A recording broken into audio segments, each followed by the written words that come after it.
Irmãos, vamos aqui dar continuidade à nossa lição de hoje, que tem dessa semana, que tem o nome Vivendo em Constante Vigilância.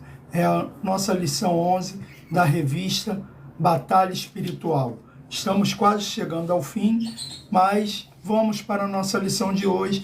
E antes de mais nada, quero agradecer a todos que vão assistir na rede social ou ao vivo essa live, e que o Senhor Jesus abençoe a vida de cada um de vocês. Vamos para a nossa oração inicial, para que Deus nos dê o entendimento da Tua Palavra. Pai, em nome do nosso Senhor Jesus Cristo, quero te apresentar a Sua Palavra, esse estudo, e pedir que o Senhor fale com cada um de nós. Venha continuar falando comigo e que eu possa ser um instrumento de bênção para as pessoas que aqui estarão assistindo essa live. Toma, meu Pai, a cada um em Tuas mãos. Abra a nossa mente, nossos pensamentos, que o nosso ouvido seja sensível à Tua voz. É o que te pedimos no nome santo de Jesus. Amém e graças a Deus. Amém, graças a Deus. Vamos aqui para a continuidade. O tópico 2 dessa lição vai falar Jesus no Getsêmani. Depois que Jesus instituiu a ceia do Senhor, ele seguiu com os seus discípulos para o jardim de Getsêmani. Em oração, o Senhor Jesus rogou ao Pai 3 vezes para que passasse dele esse cálice. Getsêmani. O lugar é assim identificado em Mateus verso 36 e Marcos 14, 32. Lucas se refere ao local como aquele lugar, 22, 40. E João registrou o outro lado do ribeiro de Cidrom, onde havia um jardim, de João 18:1. O nome Getsêmani vem de um termo de aramaico que parece significar prensa de azeite. Era uma área localizada no sopé do Monte das Oliveiras, onde o Senhor Jesus costumava se reunir com os discípulos e para onde se retirou na noite em que foi preso. O que a gente olha aqui? Primeiro, a gente vê que cada evangelista, ele trata, dá um nome àquele lugar. Mas aquele lugar a gente vê que foi um lugar de angústia para o Senhor Jesus naquele exato momento. Mas olha que interessante, ali se diz que tinha várias oliveiras. A oliveira é a árvore que dá o azeitona. E a azeitona, quando prensada, ela dá o azeite. E olha que interessante, Jesus sempre levou os seus discípulos para orar ali. E nós, no termos cristãos, costumamos falar assim, que o cristão ele tem que estar no óleo. E onde melhor para estar no óleo? Onde se faz o óleo. Onde se é fabricado o óleo. E hoje em dia, onde se é fabricado o óleo? Não o óleo que nós consumimos na comida, mas o óleo do Senhor. É na intimidade com o Pai. Jesus sempre levou os seus discípulos a ter intimidade com o Pai, a produzir o azeite espiritual dentro de cada um de nós.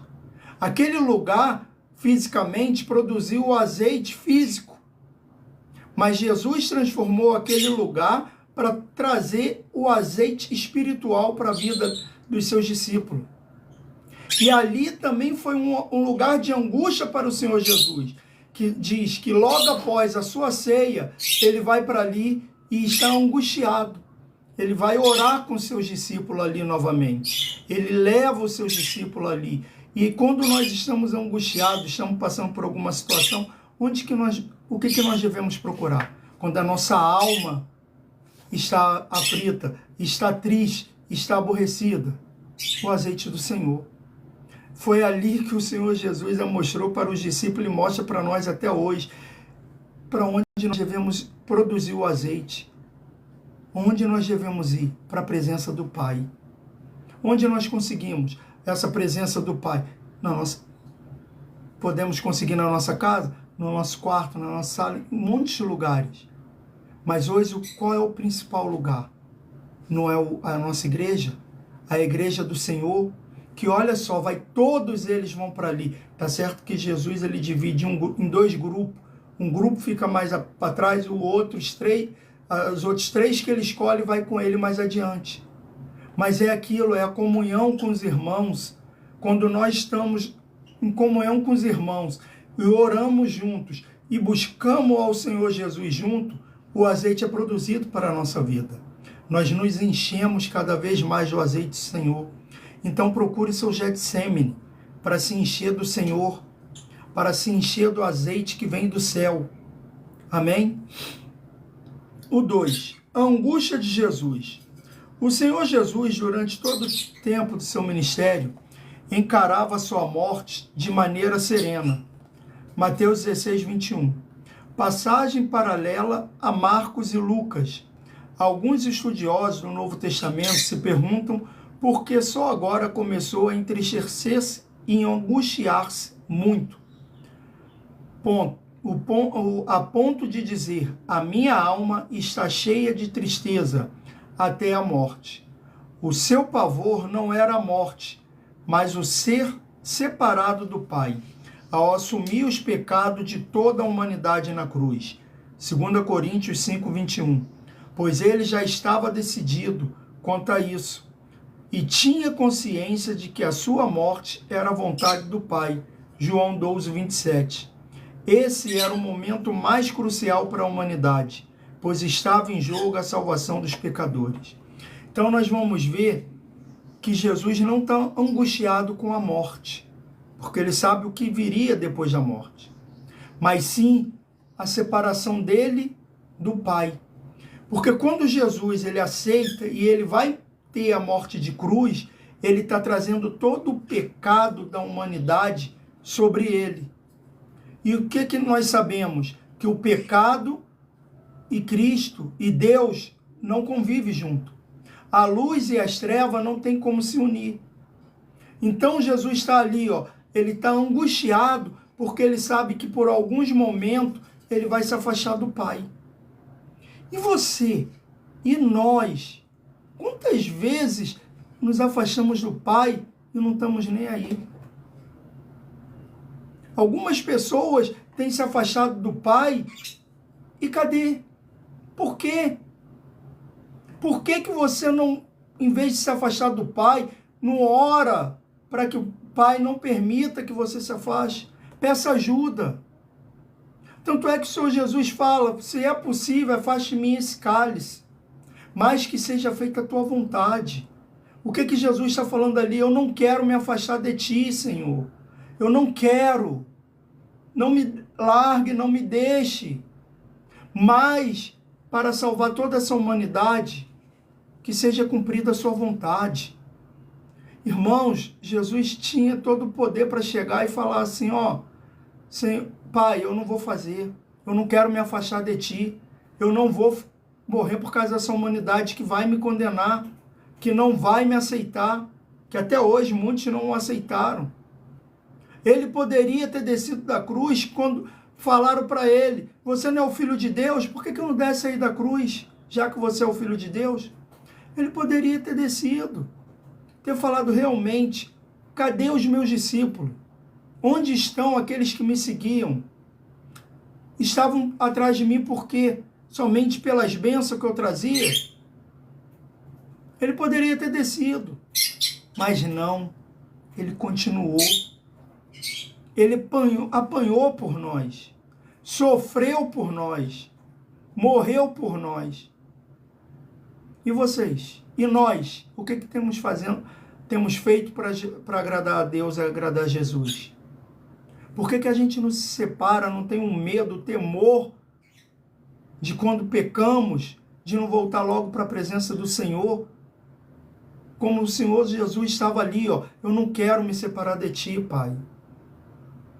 Isso está me angustiando, porque são pouco tempo, mas isso me faz mal. É isso que nós devemos sentir dentro de nós. Quando a gente se alimenta, lembra que na parte anterior dessa mensagem aqui, no tópico 1, que Jesus nos leva para nos encher do óleo do Senhor. E depois o que acontece ali? Muitas das vezes a gente cede à tentação e nos afastamos da presença do Senhor. Então faça o seguinte, quando se afastar, não demora a voltar não. Não tenha vergonha do que os outros vão falar ou dizer. Todos nós erramos.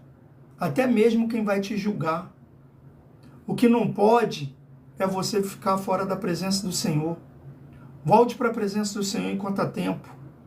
Porque quando você ressuscitar, se você estiver fora da presença do Senhor, você não vai ter um encontro com o Pai de novo, e sim com outra pessoa. O ponto 3 dessa lição.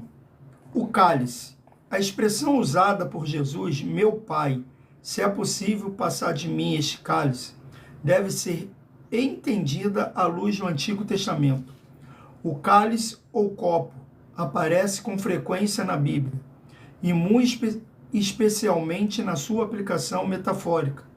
É usada para indicar uma situação miserável, Salmo 11,6, e também de felicidade, Salmo 16,5 e 23,5. Da mesma forma, indica a manifestação da ira de Deus, Salmo 75,8 e Isaías 51,17. Essa linguagem aparece no Novo Testamento em Apocalipse 14,10 e 1 Coríntios 10,16. O Senhor Jesus se referia ao cálice da ira de Deus como castigo da separação do Pai no momento da cruz. Mateus 27,46. Estava chegando a hora de ser submerso na maldição por nós pecadores. Lembra que eu falei? Se você vai cair na ira do Senhor, muitas pessoas estão se afastando do Senhor e não estão se preocupando com a ira dele. Sabe por quê? Porque pregam por aí que Deus é amor. Sim, Deus é amor, mas também é fogo consumidor. Deus, uma vez eu falei, não é que Deus não seja bom ou é bom, mas ele é justo. Não adianta, se você não se arrependeu dos seus pecados, das suas falhas, achar que você vai entrar no céu. No céu não entra dinheiro, então não tem como pagar uma entrada para o céu. A entrada para o céu é grátis, é gratuita. Mas como que você consegue? É trabalhando na presença do Senhor. Essa gratificação você tem que merecer. Não é paga. Não é porque você é bonitinho ou bonitinha, porque você é rico ou é pobre. Não, não. Ela tem que ser conquistada. Nós devemos nos afastar da ira do Senhor todos os dias. É só lembrar do que o profeta, o juiz Eli falou para os seus filhos. Filho, se vocês não se consertarem, da mão do homem, eu como juiz posso te tirar. Mas da mão de Deus, não tem quem tire. Então essa ira do Senhor é quando a gente cai na mão de Deus. Lembra-se de Saul? Saul, Deus falou, Samuel, eu já neguei Saul, não quero mais como rei, eu já tenho um novo rei, para de ficar pedindo por ele. Sabe o que é isso? Era a ira do Senhor caindo sobre a vida de Saul.